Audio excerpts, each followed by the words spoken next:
T'as pas remarqué que les boîtes d'œufs sont soit carrées, soit rectangulaires? Comment ils les ont choisis? C'est des nombres pairs, impairs?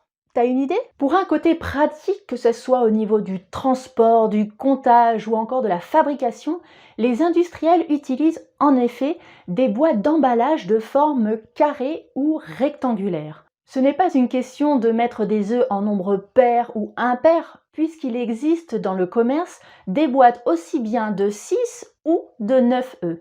En fait, les fabricants ont tout simplement conçu les boîtes de manière à ce que les œufs soient alignés côte à côte avec 2 rangées minimum. Comme pour la boîte de 4, qui est 2 rangées sur 2, la boîte de 6 qui est 2 rangées sur 3, la boîte de 8, 10, 12, etc.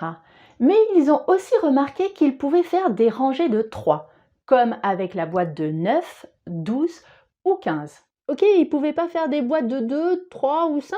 Non, car soit ils n'ont une seule rangée, soit ils ont une rangée incomplète. Mais ce n'est pas un hasard. En mathématiques, ces nombres s'appellent les nombres premiers. Personnellement, je les appelle les nombres égocentriques, car ils ne se multiplient que par 1 et par eux-mêmes.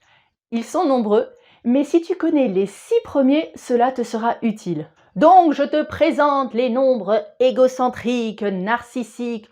Je ne multiplie qu'à moi-même et au number one, blablabla. Bla bla. Voici les nombres premiers à connaître. 2, 3, 5, 7, 11 et 13. En effet, tu n'obtiens 2 qu'en faisant 2 fois 1. Tu n'obtiens 3 qu'en faisant 3 fois 1, etc. Contrairement aux autres nombres qui peuvent s'obtenir avec plusieurs multiplications. Par exemple, tu peux avoir 4 en faisant 4 fois 1, mais aussi 2 fois 2. Tu comprends mieux maintenant les formes des boîtes d'œufs. Va sur le site Math et Comprend et tu verras plus d'exemples et plus de vidéos.